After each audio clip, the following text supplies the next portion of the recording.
সুধী শিক্ষার্থীবৃন্দ, কেমন আছো সবাই? আলহামদুলিল্লাহ ভালো আছি। আপনি কেমন? আলহামদুলিল্লাহ ভালো আছি স্যার। হ্যাঁ, আমিও ভালো আছি।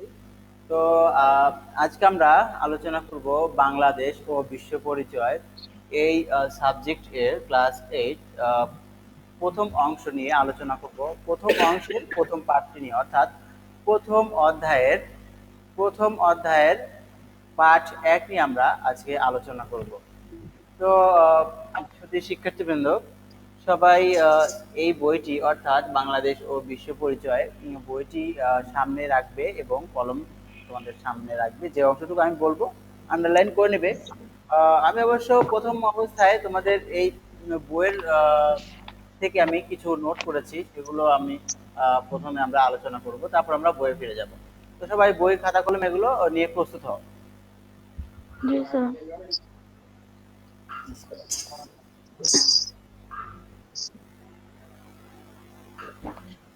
তো সবাই প্রস্তুত? জি স্যার। জি স্যার। 1 মিনিট।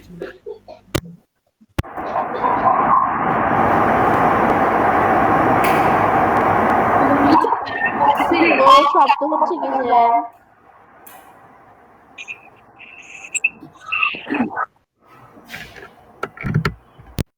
তো শুধু শিক্ষার্থীবৃন্দ, তোমাদের প্রথম যে অধ্যায় রয়েছে সেটা হচ্ছে আচ্ছা, একজন বলো তো প্রথম অধ্যায়ের নাম কি রয়েছে? ঔপনিবেশিক উপনিবেশিক যুগ যুগ ও ও বাংলার বাংলাদেশের স্বাধীনতা স্বাধীনতা সংগ্রাম। সংগ্রাম। আচ্ছা, আমাদের প্রথম অধ্যায়ের নাম হচ্ছে উপনিবেশিক যুগ ও বাংলার স্বাধীনতা সংগ্রাম। তো আমরা এই অধ্যায়ের প্রথম অংশ নিয়ে আমরা যেহেতু আলোচনা করব, তো আমি তোমাদের এই প্রথম অধ্যায়ের কিছু অংশগুলো আমি নোট করেছি। আর প্রথমে আমরা এই নোটের উপর ভিত্তি করেই আমরা আলোচনা করব, এরপর আমরা বইয়ের ভাষায় আমরা দেখব। তো আসলে গতকালকে আমি বলেছিলাম যে এই যে সামাজিক বিজ্ঞান, অর্থাৎ এখন বর্তমান বাংলাদেশ ও বিশ্ব পরিচয় এই যে সাবজেক্টটি রয়েছে, এই সাবজেক্টটি যতটুকু সহজ ততটুকুই কঠিন, যতটুকুই সহজ ততটুকুই কঠিন। এবং এই যে কঠিন যে অংশটুকু আমরা যেটুকু পরীক্ষার জন্য প্রয়োজন আমরা সেটুকুই পড়ব। বাকিগুলো আমরা পড়বো অবশ্যই, কিন্তু যেগুলো বেশি গুরুত্বপূর্ণ আমরা সেগুলো একটু বেশি মনোযোগী হব সেগুলোর প্রতি।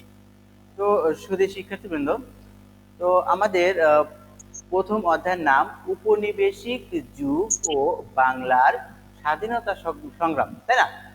আচ্ছা, তো জি তাই স্যার। যদি হয়, তো বাংলাদেশ ও বিশ্ব পরিচয় এই অধ্যায়ের যে প্রথম যে অংশটুকু দেওয়া রয়েছে, আসলে এই অংশ থেকে আসলে সবকিছু এভাবে ক্রমাগত আগাতে থাকে। তো এই অধ্যায়টাকে এই জন্য প্রথমে স্থান দিয়েছেন। তো প্রথম যে পাঠটি রয়েছে আহ, সেটা আদ্রিতা বলবে প্রথম পাঠের নাম কি? প্রথম পাঠ বাংলায় ইউরোপীয়দের আগমন ও ঔপনিবেশিক শাসনের পটভূমি। হ্যাঁ, অর্থাৎ উপনিবেশিক শাসন ও উপনিবেশিক শাসনের পটভূমি, তাই না? এখন তোমরা তো এর আগে ক্লাস করেছো, উপনিবেশিক শাসন সম্পর্কে তোমরা জানো।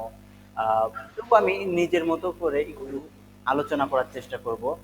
উপনিবেশিক উপনিবেশিক সচরাচর আমরা যে সকল ওয়ার্ড আমরা ব্যবহার করে আমরা কথাবার্তা বলি, কিন্তু সেই কথাবার্তার মধ্যে কিন্তু অন্যান্য শব্দ থাকলে উপনিবেশিক এই শব্দটা কিন্তু আমরা খুব কমই ব্যবহার করে থাকি, তাই না? তো অনেক সময় আমরা ভুলে যেতে পারি এর সংজ্ঞাটি। এজন্য আমরা এই উপনিবেশিক এই অংশটুকু, উপনিবেশিক এর অর্থ কি দাঁড়াচ্ছে, এর মধ্যে কি কি রয়েছে আমরা একটু ভাঙার চেষ্টা করব।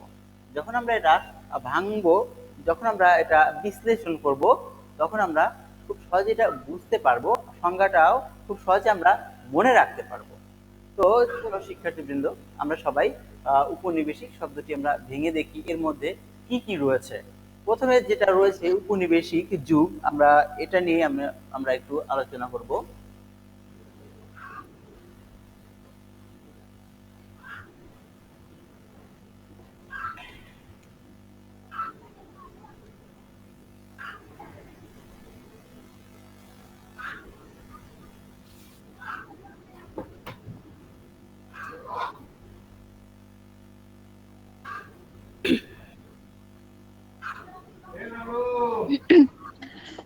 নামের বাড়ি গেছে।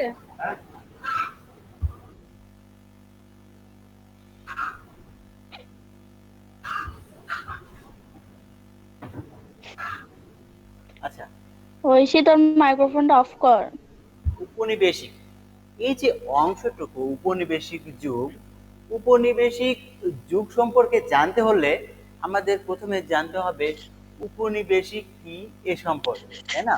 তো উপনিবেশিকের সংজ্ঞা জানতে হলে বা মনে রাখতে হলে উপনিবেশিক এটা কি, এর অংশটা কি, এটা কিভাবে কি, এটা বিশ্লেষণ করলে কি পাওয়া যায়, আমরা এটা একটু বিশ্লেষণ করার চেষ্টা করব।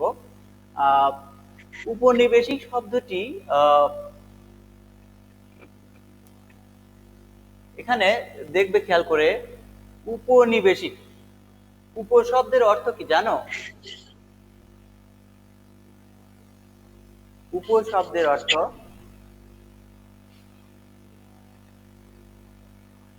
উপশব্দের অর্থ কি কে বলতে পারবে? আচ্ছা, আমি বলে দিচ্ছি। দেখো, আমরা জানি নদীর কূল আছে, তাই না? আমরা জানি নদীর কূল আছে, কিন্তু আমরা যখন বলবো উপকূল, যখন আমরা বলবো উপকূল, সরি, উপকূল, তাহলে উপকূলটা হচ্ছে কি, যেটা কূলের মতো বা কূলের সমীপে, এটাকে বলা হয় উপকূল। তো এটাও উপনিবেশিক, এটাও এরকমটি বোঝাচ্ছে। এরপরে নিবেশিক, নিবেশিক শব্দটি, নিবেশিক শব্দটি প্রথমে এখানে এসেছে নিবাস থেকে, নিবেশিক এসেছে প্রথমে নিবাস থেকে। আমি যদি এটা ভেঙে দেখি,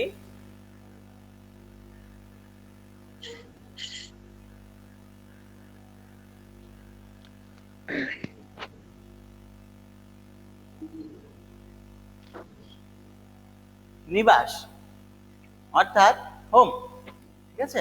আচ্ছা, নিবাস, এরপর রয়েছে উপনিবাস। তাহলে নিবাসের আগে যদি আমরা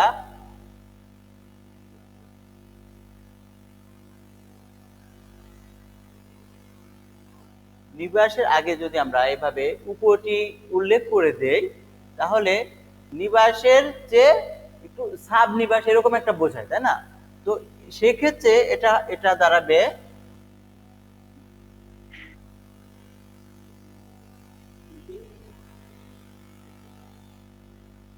সেক্ষেত্রে এটা দাঁড়াবে, উপনিবাস দাঁড়াবে কলোনিতে, হোম কলোনি। এই যে নিবাস অর্থাৎ হোম,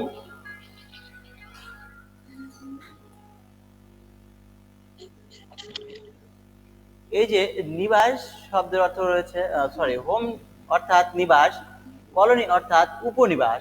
এই হোম এবং কলোনি, নিবাস আর এই যে উপনিবাস, তাই না? নিবাস এবং উপনিবাস, এর মধ্যে উপনিবেশিক সম্পর্কটা কি, উপনিবেশিক সম্পর্কটা কি, এটা আমাদের বুঝতে হবে। এটা আমাদের বুঝতে হবে যে উপনিবেশিক শাসনই বা তাহলে কেন দেওয়া হলো।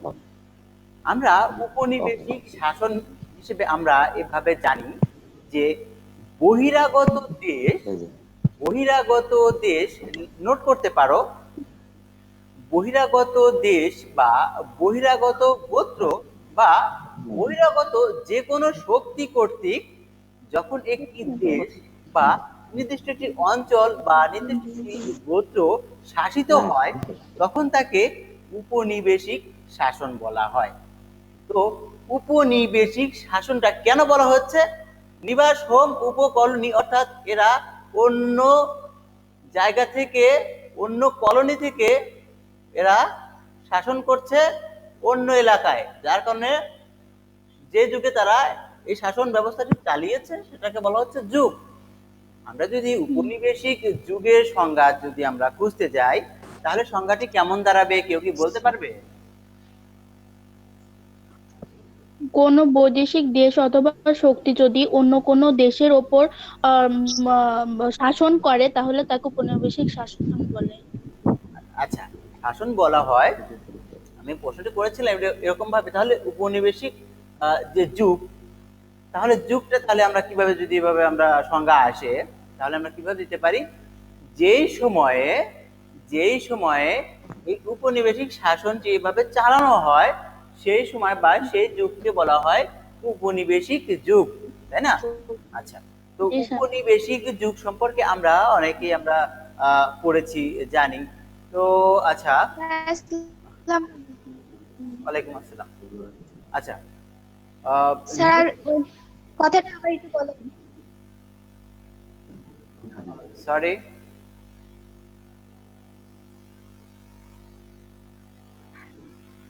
স্যার আমি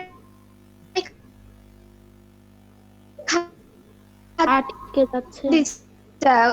যে যে এটা বললেন না ওইটা এটা আবার বললেন, আমি শুনতে পাইনি। আচ্ছা খাদিজা, আমাদের এই ক্লাসটি ইউটিউবে আপলোড করা থাকবে, তুমি সেখান থেকে দেখে নেবে। এখানে তোমার অনেক বন্ধুরা রয়েছে যারা এগুলো দেখেছে, তুমি সেভাবে নতুন করে দেখার তোমার সুযোগ থাকছে। এই ক্লাস শেষে আমি আপলোড করে দিব। আচ্ছা, তবে তুমি দেখে নেবে। আসলে তুমি একটু পরে সম্ভবত যোগ হয়েছো, আমার সঠিক খেয়াল নাই। আর তুমি কি, আচ্ছা, তুমি কি এটা মিন করতে চাচ্ছ কোন একটি অঙ্ক তুমি বোঝোনি এরকম? আচ্ছা নেটওয়ার্কে মনে হয় একটু প্রবলেম হচ্ছে, আমি বিষয়টা ভালো বুঝতে পারছি না। আচ্ছা, নূপুর, জি নূপুর, স্যার। আচ্ছা, তুমি কি শুনতে পাচ্ছ আমাকে, নূপুর? হ্যাঁ স্যার। আচ্ছা, নূপুর, তুমি কি এই উপনিবেশিক শাসন সম্পর্কে না বা স্যার, উপনিবেশিক যুগ এর সব সংজ্ঞাটি বুঝেছি। বলতে পারবে? জি স্যার। আচ্ছা, নূপুর, আমরা নূপুরের থেকে শুনবো। নূপুর, তুমি এই উপনিবেশিক শাসন এর সংজ্ঞাটি আমাদের আহ, বলো। অন্য কোনো দেশের ওপর দখলদারের আধিপত্যই হচ্ছে উপনিবেশিক স্থাপন। দখলদারের আধিপত্য হচ্ছে উপনিবেশিক উপনিবেশ স্থাপন। স্থাপন, আমি বলেছি শাসন। শাসন। ও, শাসন। আচ্ছা, স্যার, যদি শাসনের সংজ্ঞাটা হচ্ছে মানে অন্য কোনো দেশের উপর উপনিবেশ প্রতিষ্ঠা করাই হচ্ছে উপনিবেশিক শাসন। না না, সেটি এরকম ভাবে হবে, আমরা স্থাপন সম্পর্কে আমরা জানলাম, তুমি যেটা বললে। তো উপনিবেশিক হয়ে উপনিবেশিক এই যে পদ্ধতি, যে স্যার উপনিবেশিক উপনিবেশটা কি? উপনিবেশিক অর্থাৎ এক এলাকা থেকে অন্য এলাকায় গিয়ে যখন শাসন ব্যবস্থা পরিচালনা করা হয়, তখন সেই শাসন ব্যবস্থাকে বলা হচ্ছে উপনিবেশিক শাসন, তাই না? আচ্ছা, আমরা পরীক্ষায় এগুলোই একটু সাজিয়ে গুছিয়ে লিখবো, আমরা সরাসরি মুখস্থ না করাটাই উত্তম হবে। আচ্ছা, এভাবে আমরা সাজিয়ে গুছিয়ে লিখলেই হবে। তো আমরা শিখলাম উপনিবেশিক সম্পর্কে, উপনিবেশিক শাসন সম্পর্কে, তাই না? তো উপনিবেশিক সম্পর্কে আমরা জানলাম, উপনিবেশিক শাসন সম্পর্কে জানলাম, উপনিবেশিক যুগ সম্পর্কেও জানলাম, আমরা এই তিনটি সংজ্ঞা জানলাম। তো এখন উপনিবেশিক শাসনের পটভূমি সম্পর্কে একটু আলোচনা করব, কেমন? তো উপনিবেশিক এই যে অংশটুকু নিয়ে আমরা আলোচনা করলাম, এই অংশে কারো কোনো সমস্যা রয়েছে? না স্যার। আচ্ছা,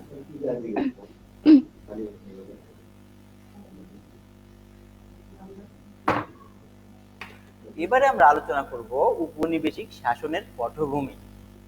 তো আহ, উপনিবেশিক শাসনের পটভূমি পর্যালোচনা করলে দেখা যাবে যে একের পর এক, এক শাসক থেকে অন্য শাসক, এক শক্তি থেকে অন্য শক্তি, এভাবে তারা যুদ্ধ করে বা একজন আরেকজনের মৃত্যুর পর এরকম ভাবে ক্ষমতা স্থানান্তরিত হয়েছিল বিভিন্নভাবে, বিভিন্ন গোষ্ঠী দ্বারা বা বিভিন্ন গোত্র দ্বারা। আমাদের এই এলাকাটি অর্থাৎ আমাদের এই বাংলাটি শাসিত হয়েছিল। শাসিত হয়েছে। হ্যাঁ, তো এই যে এভাবে শাসিত হয়েছিল, আমরা এ সম্পর্কে বইতে ডিটেলস ভাবে দেয়া আছে। আমি একটু কমিয়ে মোটামুটি ভাবে যতটুকু একটু ইম্পর্টেন্ট বিষয়গুলো যেগুলো আমাদের বেশি মনে রাখতে হবে, বই তো আমরা অবশ্যই করব, যেটুকু বেশি মনে রাখতে হবে পরীক্ষা, যেগুলো বেশি গুরুত্বপূর্ণ, আমরা সেই বিষয়গুলো নিয়ে এখন আলোচনা করব। তো সুধী শিক্ষার্থীবৃন্দ, চলো আমরা আলোচনায় ফিরে যাই উপনিবেশিক শাসনের পটভূমিতে। আচ্ছা, উপনিবেশিক শাসনের পটভূমি।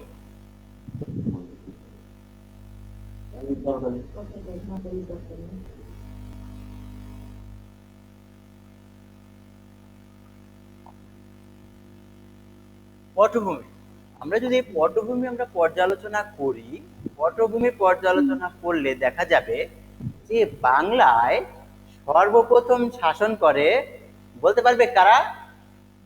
জি স্যার। আচ্ছা, মৃদুলা বলতে পারবে। আমরা মৃদুলার থেকে শুনবো যে বাংলায় সর্বপ্রথম কারা শাসন করে। তো মৃদুলা বলো।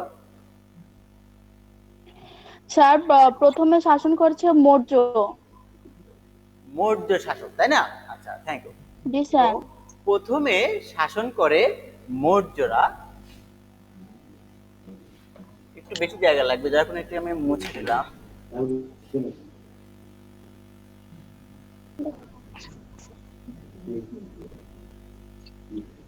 এখানে কি করবো বুঝতে পারছি না।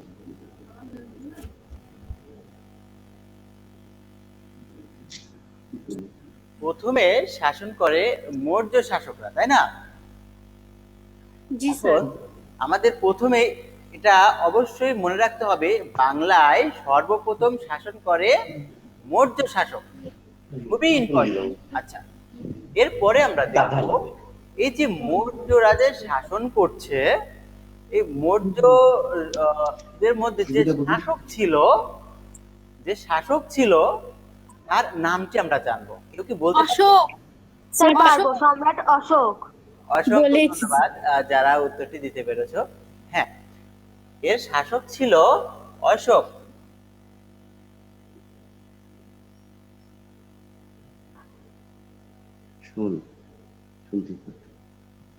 এর শাসক ছিল অশোক। এগুলো অবশ্যই মুখস্থ রাখতে পারবে। আমি এভাবে বোর্ডে একটি ডায়াগ্রাম কিন্তু অঙ্কন করছি। আমি এভাবে একটি ডায়াগ্রাম আসবে, তোমরা ইচ্ছা করলে ডায়াগ্রামটি তোমরা অঙ্কন করে নিতে পারো, এতে তোমাদের মুখস্থ করতে সহজ হবে। আচ্ছা, যদিও আমরা এই অধ্যায়টি আমরা নিয়ে আলোচনা করেছি এর আগে, অর্থাৎ তোমাদের অন্য একজন শিক্ষক আলোচনা করেছে, সেও তোমার মনে হয় সবার কাছেই সহজ মনে হবে, কারণ এটা আমাদের পড়া অংশ, তাই না? আচ্ছা, তো মৌর্য শাসক ছিল অশোক, তাই না? অশোক ছিল। এখন কথা হলো, মৌর্য শাসক উল্লেখ থাকে যে সে বাংলার একটি নির্দিষ্ট অংশ নিয়ে শাসন করেছিলেন। সে বাংলা শাসন করেছিলেন ঠিকই, কিন্তু একটি নির্দিষ্ট অংশ নিয়ে শাসন করেছিলেন। সেটা কোন অংশ নিয়ে বাংলার, কেউ বলতে পারবে? উত্তরাংশ। পারবো। উত্তর বাংলা।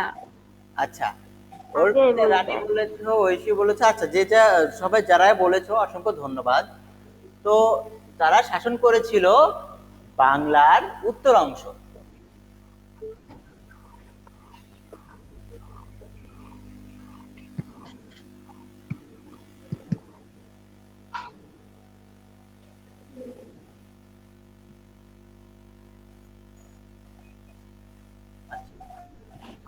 আমার সঙ্গে যদি তোমরা এই ডায়াগ্রামটি অঙ্কন করো, তাহলে তোমাদের পক্ষে একটু ভালো হবে।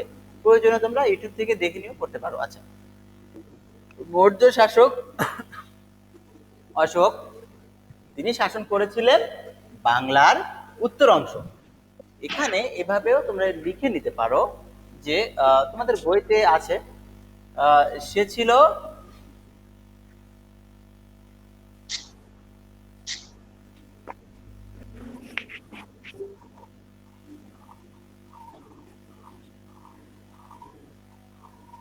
সর্বপ্রথম বাংলার সর্বপ্রথম শাসক, তাই না? আমরা এই যে অশোক মৌর্য শাসক প্রথম ছিল, মৌর্য শাসক শাসন কার্য কে পরিচালনা করেছিল?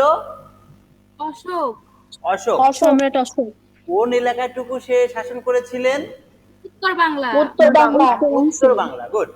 তারপরে যদি বলি সর্বপ্রথম শাসক কে ছিলেন?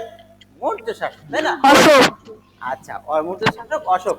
আচ্ছা, এরপরে এরপরে কে বা কারা এসেছিলেন শাসন করতে, কেউ বলতে পারবে? গুপ্ত।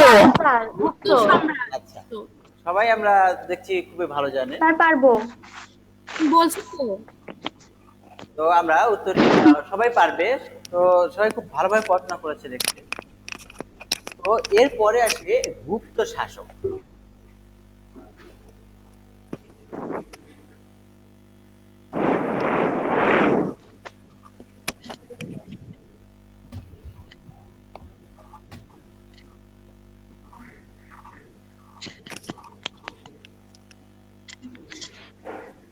মৌর্য শাসকের পরে কোন শাসক আসে যদি এভাবে বলা হয় তাহলে আমরা কি উত্তর দিব? গুপ্ত শাসক, তাই না? হুম গুপ্ত শাসক এর পরে আসে। যদি আমরা বলি যে মৌর্য শাসক সে শাসন করেছেন অশোক, তাই না? আচ্ছা, হুম এরপরে যদি বলি যে গুপ্ত শাসকের শাসন কার্য কে পরিচালনা করেছিলেন? এটা তো বই নাই। এটা নাই স্যার। জি স্যার, না নেই। না না, স্যার, আচ্ছা, তোমরা গুপ্ত কি সম্রাট পরিচালনা করছে। না ওটা তো সাম্রাজ্য। আচ্ছা, এখন বিষয় হচ্ছে যে গুপ্ত শাসক, আচ্ছা তোমরা অনেক সময় রাজা শশাঙ্কের কথা শুনে থাকবে। জি স্যার। আচ্ছা, তোমাদের বইতে কি এই পাঠে বা এই অধ্যায়ে তোমরা যেহেতু শেষ করেছো, রাজা শশাঙ্ক হ্যাঁ। সম্পর্কে কোনো কিছু কি লেখা আছে? জি স্যার জি আছে। স্যার। কোথায় লেখা স্যার আছে? গুপ্তদের পতনের পর আসে হচ্ছে শশাঙ্ক সাম্রাজ্য। গুপ্তর পরে আসে শশাঙ্ক, তাই না? আচ্ছা, জি স্যার। এরপর আসে গুপ্ত তারপরে শাসক। হুম আমি বুঝলাম না, এরপর কেউ কিছু বলছো? না স্যার। আচ্ছা, তো এরপর আসে গুপ্ত শাসক। গুপ্ত শাসক কি হচ্ছে? গুপ্ত শাসক সম্পর্কে কেউ কি সামান্য কিছু বলতে পারবে?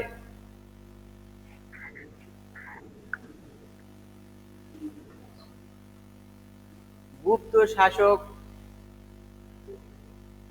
না স্যার পারবো না। স্যার এটা 4 শতকে গুপ্ত সাম্রাজ্য প্রতিষ্ঠিত হয় এবং উত্তর বাংলা ও দক্ষিণ পূর্ব বাংলায় এই গুপ্ত সাম্রাজ্য প্রতিষ্ঠিত হয়।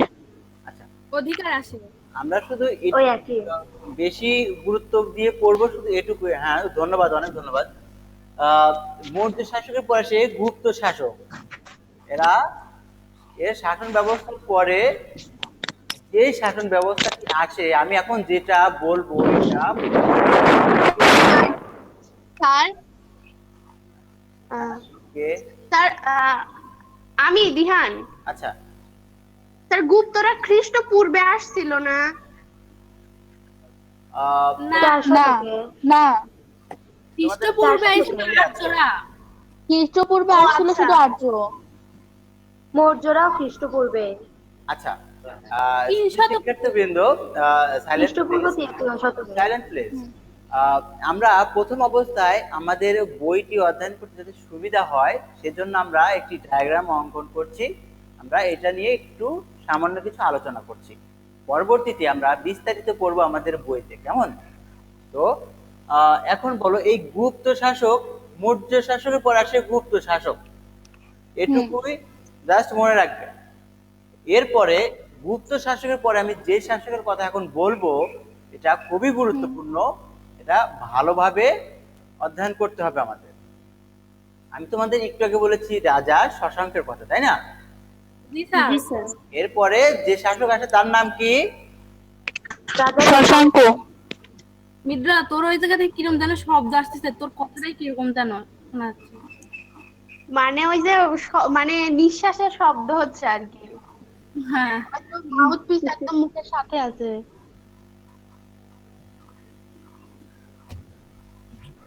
আচ্ছা, এরপরে ক্ষমতা আসে কাদের কাছে? শশাঙ্কের কাছে, তাই না?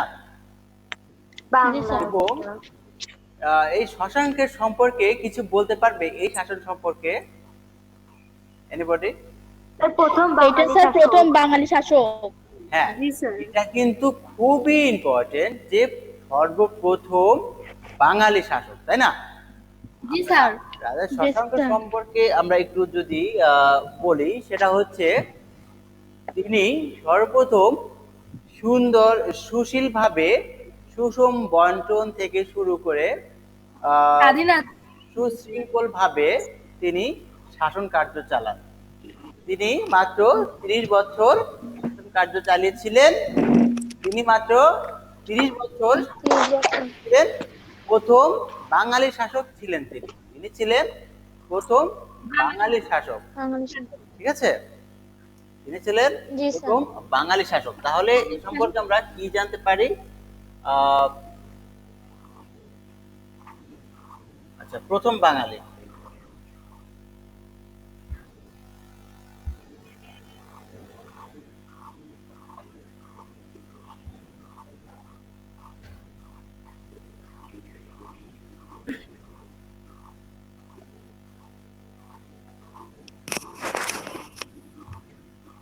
এই পাঠে আমরা দেখব, এই অংশে আমরা দেখব যে প্রথম বাঙালি শাসক সুন্দর সুশীল ভাবে তিনি শাসন করেছিলেন। আমরা শুধু পয়েন্টে লিখছি, সুশীল লিখি।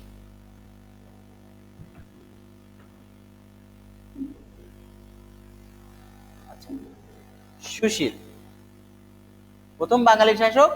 সুশীল দ্বারা আমরা বোঝাচ্ছি, এখানে জায়গা কম আছে। সুশীল ভাবে তিনি শাসন করেছিলেন। কত বছর?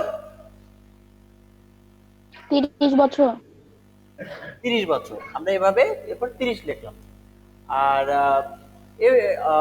এইগুলোই, এটুকুই আসলে একটু বেশি গুরুত্বপূর্ণ। এটুকু একদম সর্বসময়ের জন্য মুখস্থ করে নেবে। আমরা ডিটেলসে পড়বো অবশ্যই, তো এটুকুই একটু বেশি গুরুত্বপূর্ণ।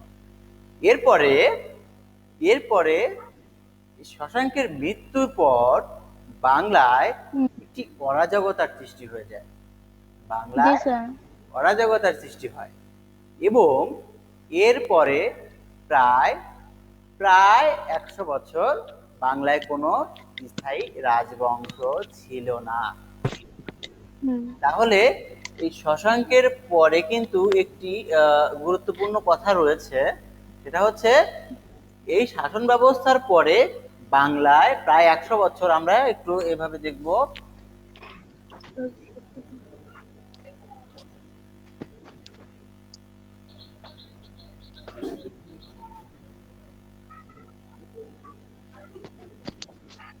জাস্ট আমি শর্ট করে একটু লিখলাম যে প্রায় 100 বছর, অর্থাৎ প্রায় 100 বছর সেখানে স্থায়ী কোনো রাজবংশ ছিল না।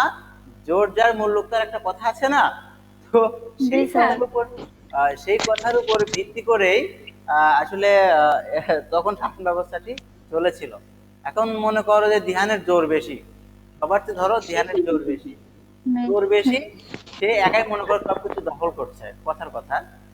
তো যদি ধ্যানের জোর বেশি থাকে, অনুসরণের যদি জোর কম থাকে, তাহলে তার প্রায়োরিটিটা একটু বেশি থাকবে, তাই না?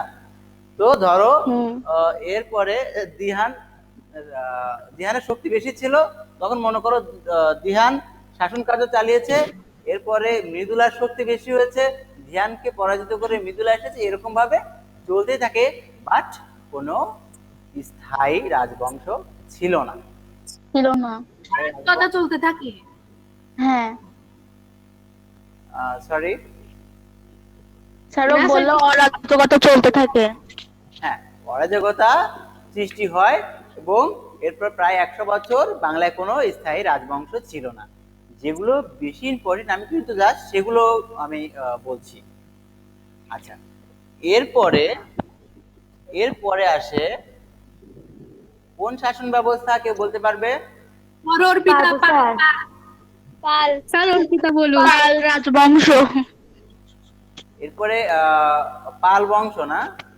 অর্পিতা। আচ্ছা, আমাদের বংশ, এরপরে আমার বাবার নামই না। অর্পিতা শাসন করেছে। আস্তে আস্তে স্যার অর্পিতার বাবাই। আচ্ছা, এরপরে অর্পিতার শাসন আমরা দেখবো। গোপাল। তার আগে আমরা ছোট্ট একটি কথা জেনে আসবো। এরপরে এরপরে কিছুদিনের জন্য যে যে শাসন ব্যবস্থা চলে আসে, যে এই যে প্রায় 100 বছর, এর মধ্যে এই যে শাসন ব্যবস্থা, এর নাম দেওয়া হয় কি? মাঝখানে যুগ। মাঝখানে। তাহলে আমরা এই যুগকে আমরা বলবো মাঝখানে যুগ। মাঝখানে ন্যায় যুগ। কি এক একজন এক এক রকম করে উচ্চারণ করে। মাত্র নাই যুগ।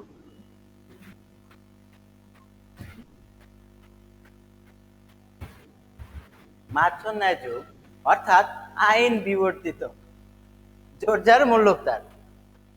তাহলে আমরা দেখলাম সর্বপ্রথম মৌর্য শাসক অশোক ছিলেন যার শাসক, এরপরে গুপ্ত শাসকেরা আসে, তারপরে তারা রাষ্ট্র পরিচালনা করে বা নির্দিষ্ট এলাকা তারা আমাদের বাংলা তারা পরিচালনা করে। মৌর্য শাসকরা শাসনকার্য চালিয়েছিলেন বাংলার শুধুমাত্র উত্তর অংশ নিয়ে, এবং গুপ্ত শাসকরা বাংলার উত্তর ও দক্ষিণ অংশ নিয়ে আমাদের শাসন করেছিলেন। আচ্ছা, এরপরে আসে হচ্ছে শশাঙ্ক। তিনি হচ্ছে প্রথম বাঙালি শাসক ছিলেন, সুন্দর সাবলীল সুশীলভাবে রাষ্ট্র পরিচালনায় তিনি সক্ষম হয়েছিলেন। তিনি শাসন করেন মাত্র 30 বছর। 30 বছর শাসনের পর রাজা শশাঙ্কের মৃত্যুর পরে বাংলায় স্থায়ী কোনো রাজবংশ ছিল না, এবং এখানে একটি অরাজকতা আমরা দেখতে পেয়েছি। তো এরপরে আমরা আসছি, কারো বুঝতে কোনো অসুবিধা হলে বলবে। জি স্যার।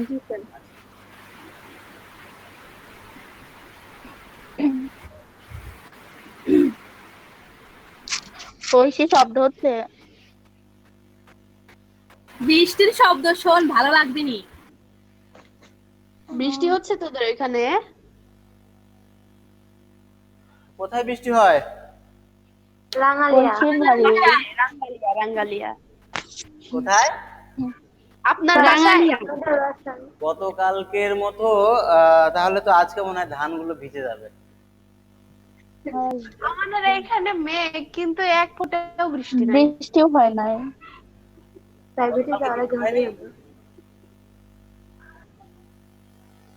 কালকে স্যার বিকালে সন্ধ্যার দিকে একটু হয়েছিল। খুব না।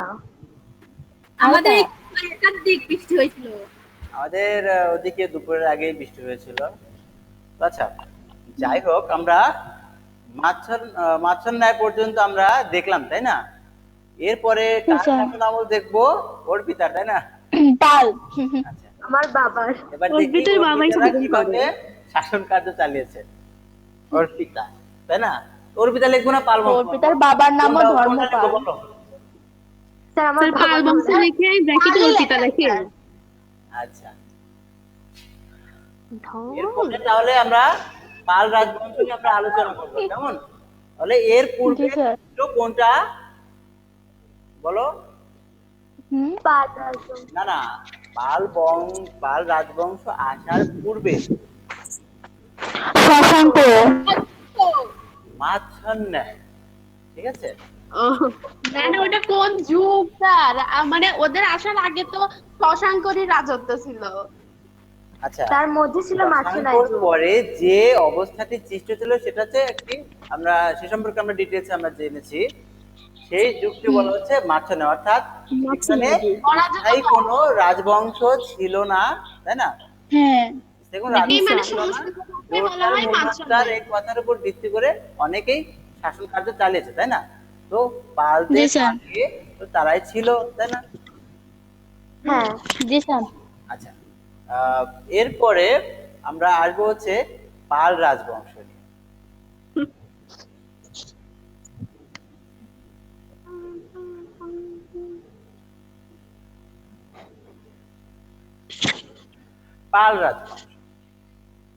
পাল রাজবংশ সম্পর্কে কেউ কিছু বলতে পারবে? সামান্য কিছু। স্যার এরা স্যার প্রায় 400 বছর বাংলাকে স্বাধীন শাসন করছে। 400 বছর ছিল।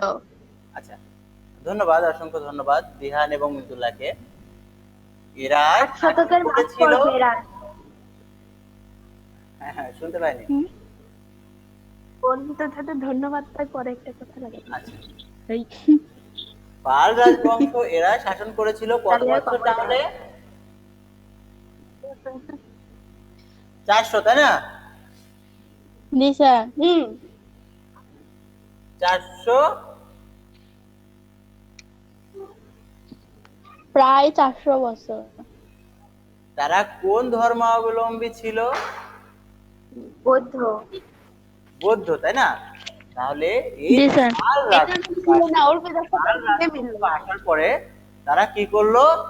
তারা শাসন করলো 400 বছর। আমরা 400 বছর। পাল রাজবংশ সম্পর্কে যখন যদি কোনো প্রশ্ন আসে তাহলে কিন্তু এটি আর সম্ভাবনা অনেক বেশি।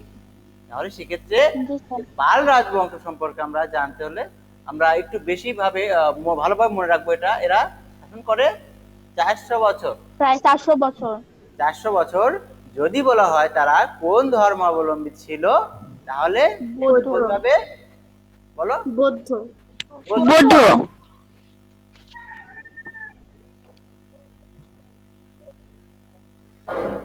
তারা ছিল বৌদ্ধ ধর্মাবলম্বী। তারা ছিল বৌদ্ধ ধর্মাবলম্বী। এরপরে পাল রাজবংশের পরে কারা শাসন করে? বিদেশি শাসন। সেন সেন সেন রাজা। পাল রাজবংশ শাসন কার্য শেষ হওয়ার পর, অর্থাৎ এরপরে যারা শাসন করতে আসে তারা হচ্ছে সেন। হ্যাঁ। সেন। এই যে সেন রাজবংশ, সেন রাজবংশ ছিল, তাই না? এখানে এখানে আমরা যদি বলি যে রাজা লক্ষণ সেন, বল্লাল সেন, তারপরে এরকম হেমন্ত সেন, বিভিন্ন সেন ছিল। তো এই যে সেন বংশ, এই যে সেন বংশ এরা এর থেকে আমরা শুধু এটুকু জানবো যে এরা এর পূর্বে ছিল পাল, ঠিক আছে, এবং পরেরটা আমরা নেক্সট জানবো। আর সেন যে বংশ, সেন বংশ এর মধ্যে এরকম ভাবে আমরা বলতে পারি যদি উল্লেখ থাকে যে তাদের মধ্যে কারা শাসক ছিলেন, আমরা বলতে পারি বল্লাল সেন, লক্ষণ সেন। হ্যাঁ, এই যে লাস্ট যে সেন আছে তারাই কিন্তু এই বংশধর ছিল, কেমন? আচ্ছা, এই যে সেন বংশ গেল, এবং এই উল্লেখ থাকে যে এরা হিন্দু ধর্মাবলম্বী ছিল, অর্থাৎ এরা সেনরা হিন্দু ধর্মাবলম্বী। হিন্দু ধর্মাবলম্বী ছিল।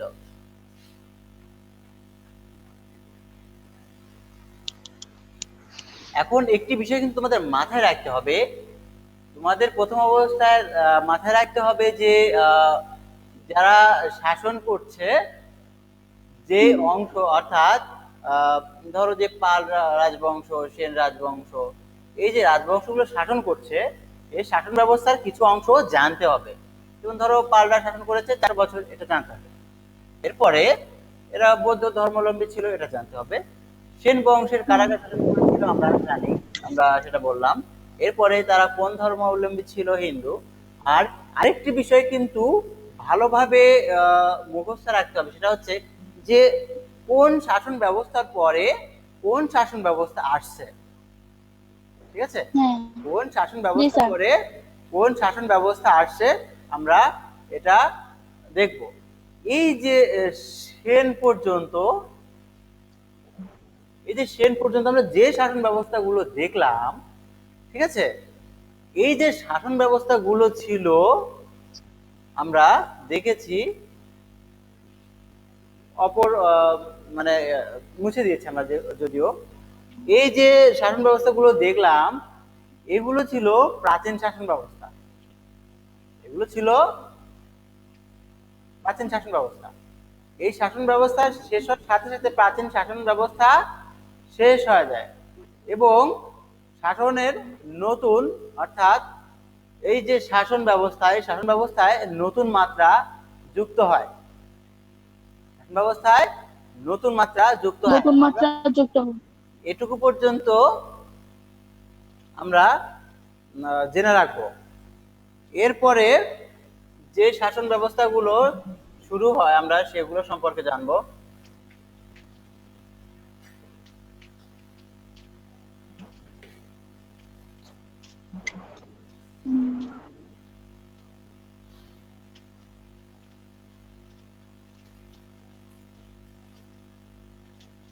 আমি যেগুলো নোট করেছি জাস্ট সেগুলোর মধ্যেই আমি একটু আলোচনা করছি, আমি আগে বলেছি যদিও। তো এই যে আমরা দেখলাম যে হিন্দুরা শাসন কার্য শুরু করলো, তাই না? তো শাসন কার্য শুরু করার পর এই যে সেন বংশ সম্পর্কে আমরা দেখলাম, এই সেন বংশের মধ্যে আমরা আহ,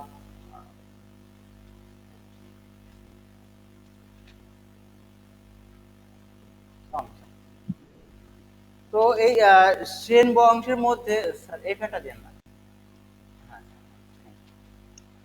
তো এই যে সেন বংশ, এই সেন বংশের মধ্যে আমরা দেখব যে একটি শাসক রয়েছে। আমরা লক্ষণ সেনের নাম কি বলেছিলাম অপর পেজে? হয়তোবা বলেছিলাম। এই যে লক্ষণ সেন, এটা কিন্তু গুরুত্বপূর্ণ। লক্ষণ সেন এটা কিন্তু গুরুত্বপূর্ণ, মনে রাখবে। তো লক্ষণ সেন আমরা লিখে নেই।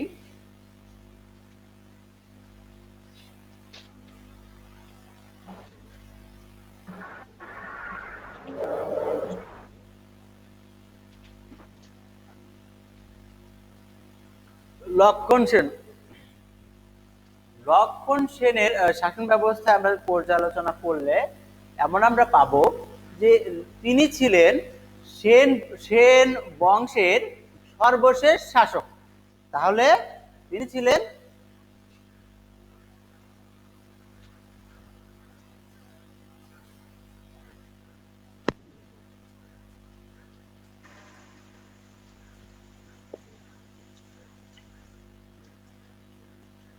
সেন বংশের সর্বশেষ শাসক। তিনি ছিলেন সেন বংশের সর্বশেষ শাসক। আমরা এইভাবে প্রতিটি শাসন ব্যবস্থা কিন্তু যদি তোমরা নোট করে নাও তোমাদের জন্য ভালো হবে, যে ইম্পর্টেন্ট জিনিসগুলো নোট করতে পারবে। আচ্ছা, তিনি ছিলেন সেন বংশের সর্বশেষ শাসক, এটা গুরুত্বপূর্ণ। এরপরে আর এটা কিন্তু পরীক্ষায় আসার জন্য যথেষ্ট গুরুত্বপূর্ণ। এরপরে অর্থাৎ এদের পরে সেন বংশের পরে লক্ষণ সেনের পরে বাংলায় মুসলিম শাসন বংশধরের মুসলিম শাসন ব্যবস্থার সূচনা ঘটে। তাহলে যদি পরীক্ষায় এরকম ভাবে প্রশ্ন আসে যে কাদের পরে মুসলিম শাসন ব্যবস্থার সূচনা ঘটে, বলতে পারবো আমরা সেন বংশের পরে। আচ্ছা, এরপরে মুসলিম শাসন ব্যবস্থার সূচনা ঘটে তোমার এরপরে আসে হচ্ছে কোন বংশ? খলজি, তাই না? এরপরে কোন বংশ আসে শাসন করতে? স্যার তুর্কি শাসক। হ্যাঁ, এরপরে আসে খলজি শাসক। তুর্কি স্যার, তুর্কি তুর্কি। ও হ্যাঁ, এত খলজিও তো তুর্কিরই, ঠিকই আছে। ইখতিয়ারউদ্দিন মোহাম্মদ বখতিয়ার হ্যাঁ, খলজি। বখতিয়ার খলজি। দেখো, আমরা শুধু গুরুত্বপূর্ণ বিষয়টি নিয়ে আলোচনা করব, আমি বলেছি। কেমন? আমরা বিস্তারিত পরে আমরা বইতে যাব। যেগুলো একটু বেশি গুরুত্বপূর্ণ, যেগুলো একটু বেশি মনে রাখতে হবে, পরীক্ষায় যেগুলো আসার সম্ভাবনা খুবই বেশি, আমরা প্রথমে সে আমরা আলোচনা করব, এরপরে আমরা বইয়ে আমরা আলোচনা করব, বইয়ে যাব। আচ্ছা, আচ্ছা স্যার। এরপরে খলজি, ঠিক আছে, খলজি বংশধররা এখানে শাসন করতে আসে। আচ্ছা, এখানে যে খলজি বংশধর, এটা কিন্তু একটি গুরুত্বপূর্ণ এর একটি অংশ রয়েছে যে খলজি বংশধরের প্রধান কে ছিলেন? ইখতিয়ারউদ্দিন মোহাম্মদ বখতিয়ার খলজি। ইখতিয়ার বিন বখতিয়ার খলজি, তাই না? ইখতিয়ারউদ্দিন মোহাম্মদ বখতিয়ার খলজি। আচ্ছা, ধন্যবাদ। তো বখতিয়ার খলজি, এটা কিন্তু অবশ্যই মুখস্থ রাখতে হবে, খুবই গুরুত্বপূর্ণ। আচ্ছা, জি স্যার। তিনি বখতিয়ার খলজি বাংলা আক্রমণ করেন 1204 সালে। কত সালে? 1204। 1204 সালে। শুধু শিক্ষার্থীবৃন্দ, আমার কথায় কোনো রকম বুঝতে অসুবিধা হলে বা কোনো অংশে বুঝতে অসুবিধা হলে অবশ্যই জানাবে। অবশ্যই স্যার। আচ্ছা, এরপরে 1204 সালে তিনি বাংলা আক্রমণ করেন। প্রশ্ন থাকতে পারে যে কত সালে তিনি বাংলা আক্রমণ করেন? 1204 সালে। 1204 এভাবে থাকতে পারে যে বখতিয়ার খলজির উল্লেখ না থেকে এরকম ভাবে থাকতে পারে তোমার হচ্ছে মুসলিম শাসনের সূচনা লগ্নে, মুসলিম শাসনের সূচনা কিংবা লগ্নে তুর্কি সেনাপতি। সর্বপ্রথম কে কত সালে কে কাকে পরাজিত করে এই ইসলামিক শাসন ব্যবস্থা পরিচালনা করেন? এখন প্রশ্ন হচ্ছে কাকে পরাজিত করেছিলেন? আমরা লক্ষণ সেন। লক্ষণ সেনকে। ধন্যবাদ। কে বললে? মৃদুলা। স্যার অর্পিতা আর মৃদুলা। আচ্ছা, ধন্যবাদ দুজনকে।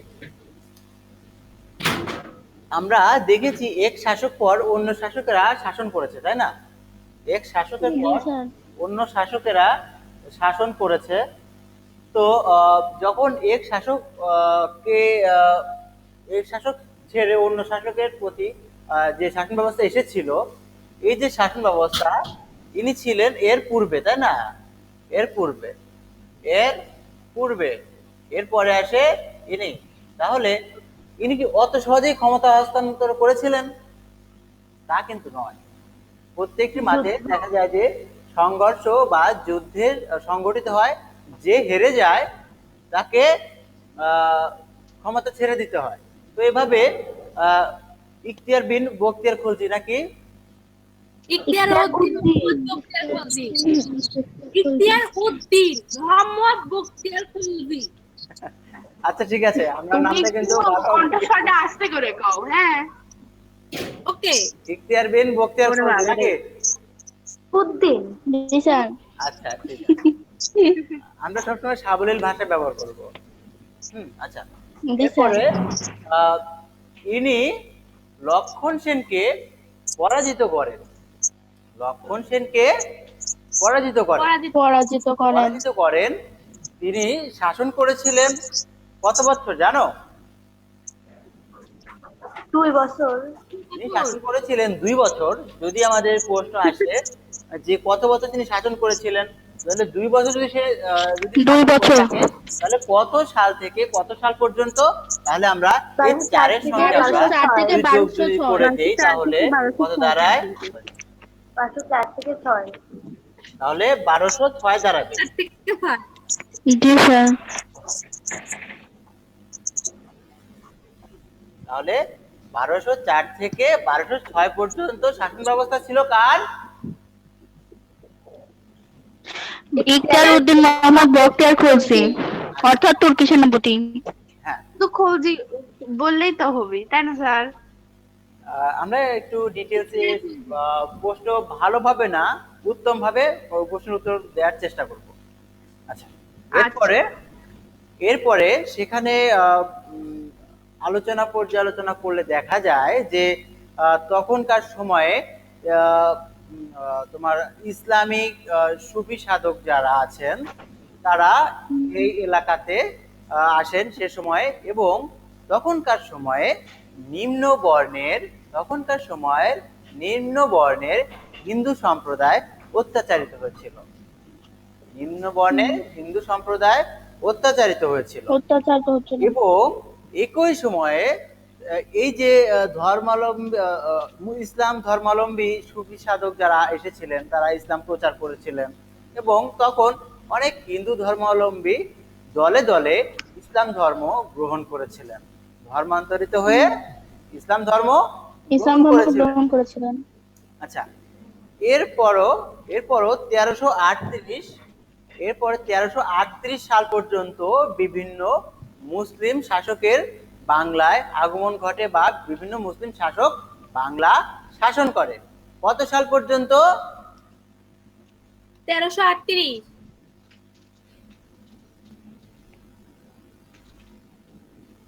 তাহলে দেখো, প্রথম শুরু করেছিলেন কখন?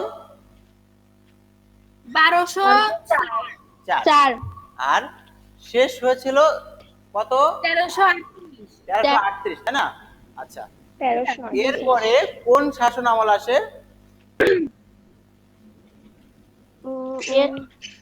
এরপরে স্যার হচ্ছে সুলতানি শাসন। আমাদের সুলতানি মানে ক্লাসের দিল্লির আমরা একটু সংক্ষেপে আমরা আলোচনা করে শেষ করব, আর 7 মিনিট রয়েছে আমাদের হাতে। আচ্ছা, এরপরে সুলতানি শাসন আমল। ধন্যবাদ যে বলেছো না ওদের তিনটা বিভাগ স্থাপন হয়। না, শাসক মানে 1338 পর থেকে সুলতানি আমল প্রতিষ্ঠিত হয়। ও আচ্ছা, হ্যাঁ হ্যাঁ হ্যাঁ। Silent place. এরপরে আসে সুলতানি শাসক, সময় হাতে কম।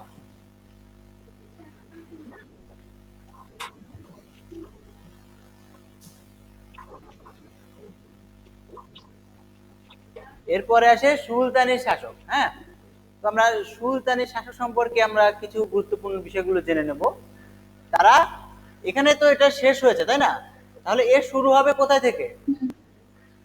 এর শেষ- 1338। আচ্ছা, আমরা জানি শেষ থেকেই শুরু হয় তাই না। আচ্ছা, এখানে যদি শেষ হয় তাহলে এটা আমরা এখানে শুরুতে নিয়ে আসব। সেক্ষেত্রে 1338 থেকে শুরু হলো সুলতানি শাসন আমলের শাসন ব্যবস্থা। সুলতানি শাসন আমলের শাসন ব্যবস্থা কত সাল পর্যন্ত চলে জানো? তা হচ্ছে 1538। 1538। গুড। 1538 সাল পর্যন্ত এই শাসন ব্যবস্থাগুলো চলে। এরপরে তারা আসলে স্বাধীনভাবে শাসন করেছিলেন। এর পূর্বে যারা ছিলেন তারা কোনো না কোনোভাবে দিল্লিতে যারা ছিলেন, যে সকল শাসক বর্গ ছিলেন, তাদের কোনো না কোনোভাবে প্রত্যক্ষ বা পরোক্ষভাবে তাদের সঙ্গে সংযুক্ত ছিলেন। কিন্তু এই যে সুলতানি শাসক যারা ছিলেন তারা পুরোটাই স্বাধীনভাবে শাসন কার্য চালিয়েছিলেন। ঠিক আছে, তো সুতরাং আমরা বলতে পারি তারা ছিল সুলতানি শাসন আমল ছিল স্বাধীন শাসন আমল নাকি? আচ্ছা, তারা কখনোই দিল্লির অধীনস্থ কখনোই মেনে নেয় নাই। এরপরে একটু ছন্দপতন ঘটে। এরপরে সামান্য একটু ছন্দপতন ঘটে। বাংলায় দখল করে নেয় মুঘল সম্রাট বাবরের পুত্র হুমায়ুন। বাংলা দখল করে নেয় এরপরে সুলতানি শাসন আমলের পরে হুমায়ুন। সুলতানি শাসন আমলের পরে আমাকে একটু শর্ট করতে হচ্ছে। সুলতানি শাসন আমলের পরে এরপরে একটু ছন্দপতন ঘটে বাংলায় দখল করে নেয় মুঘল সম্রাট বাবরের পুত্র হুমায়ুন। তিনি যুদ্ধ করেছিলেন তিনি যুদ্ধ করছিলেন শেরশাহ এর সাথে। শেরশাহ এর আফগান সাথে শাসন। যুদ্ধ করছিলেন। যুদ্ধ করতে করতে স্টুডেন্টস লিসেন টু মি। এখন নোট স্যার। করার সময় নেই, ক্লাসের সময় সংক্ষিপ্ত, আমি গল্প আকারে বলে শেষ করে দেব। তো এরপরে তিনি যুদ্ধ করছিলেন শেরশাহর সাথে। সেখান থেকে যুদ্ধ করতে করতে কোন এক সময় তিনি বাংলায় চলে আসেন। বাংলায় আসার পরে বাংলার প্রকৃতি, বাংলার ঐতিহ্য সবকিছু মিলে তার অসম্ভব ভালো লেগে যায়। তার এত পরিমাণ ভালো লাগে তিনি বাংলার নামকরণ করেন জান্নাতাবাদ। বাংলার নামকরণ করেন জান্নাতাবাদ। ঠিক আছে, এরপরে সরি, তিনি শাসন করেছিলেন কত বছর জানো? তিনি শাসন করেছিলেন 2 বছর, 1538 থেকে 1540 পর্যন্ত। এটা মনে রাখতে হবে, পরীক্ষার জন্য একটু গুরুত্বপূর্ণ। আচ্ছা। এরপরে শের খানের কাছে পরাজিত হন হুমায়ুন। শের খানের কাছে পরাজিত হন হুমায়ুন, এটা কিন্তু গুরুত্বপূর্ণ। কার কাছে পরাজিত হচ্ছে? শের খানের কাছে। গুড। এরপরে দীর্ঘদিন শের খানের অধীনে বাংলা শাসিত হয়। হেরে গেল সে হেরে গেল, তাহলে তাকে ক্ষমতা থেকে নামতে হবে। তাহলে ক্ষমতা থেকে নামলে বাঁচছে কে? শের খান। শের খান শাসন করছে। শের খান শেষে শের খানের শাসনের পরে আবির্ভাব হয় 12 ভূঁইয়াদের। 12 ভূঁইয়াদের আবির্ভাব হয়, এটা কিন্তু খুবই গুরুত্বপূর্ণ। 12 ভূঁইয়াদের আবির্ভাব হয়। 12 ভূঁইয়াদের প্রধান ছিলেন কে বলতে পারবে কেউ? ঈশা খাঁ। ঈশা খাঁ। তোমরা জানলে এখন অবাক হবে যে এই যে ঈশা খাঁর যে বংশধর এখন রয়েছে তারা কিন্তু একদম অবহেলিত। তাদের এমন অবস্থা দেখলে মনে হবে না যে তারা এখন বর্তমান তাদের 15তম বংশধর চলছে, কিন্তু এমন অবস্থা তাদের দেখে বোঝার মতো কোনো উপায় নেই যে তারা আসলে ঈশা বংশ দেখার বংশধর। মানে বিভিন্ন জমিদারের সম্পত্তি সহ কোনো সবকিছুই বংশধর। দখলদাররা দখল করে নিয়েছে, বাজেয়াপ্ত হয়ে গেছে। আচ্ছা, এরপর আমরা দেখবো যে আসলে বারো ভূঁইয়ার আহ, বারো ভূঁইয়ার শাসন ব্যবস্থা, সেখানে শের খান শাসন ব্যবস্থা চালায়। ঠিক আছে, শের খান শাসন ব্যবস্থা চালায়।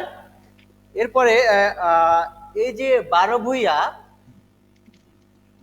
আচ্ছা ঠিক আছে, আসলে সময় নেই। বারো ভূঁইয়া এদিকে, আর অন্যদিকে হুমায়ুন। একদম যে তিনি ক্ষমতা একদম যে ছেড়ে দিয়েছেন তা না, তিনিও রয়েছেন। তাহলে এক্ষেত্রে কিভাবে নিজে শাসন করব এরকম একটা তাদের মধ্যে অবস্থা চলে আসে। তখন হুমায়ুন এবং বারো ভূঁইয়া, হুমায়ুনের পুত্র আকবর বারো ভূঁইয়ার সঙ্গে অর্থাৎ ঈশা খাঁর সঙ্গে যুদ্ধে লিপ্ত হন। তিনি যুদ্ধে পাঠান কাকে? মানসিংহকে। তাদের মধ্যে যুদ্ধ সংগঠিত হয়, কিন্তু যুদ্ধে কোনো ফলাফল আসে না। অর্থাৎ তাদের মধ্যে যুদ্ধ হলেও তাদের মধ্যে কোনো আশানুরূপ ফলাফল আসে না। আশানুরূপ ফলাফল না আসার কারণে তারা এরকম একটি চুক্তি করে তারা তাদের নির্দিষ্ট এলাকাটি শাসন করতে থাকে। এরপর আকবরের মৃত্যু হয়, তখন তার পুত্র জাহাঙ্গীর ক্ষমতায় আসে। অন্যদিকে ঈশা খাঁর মৃত্যুর পরে অন্যদিকে তারা তো কম্প্রোমাইজ করে যেহেতু শাসন করছে, আকবরের মৃত্যুর পরে আসলো কে? তার পুত্র জাহাঙ্গীর।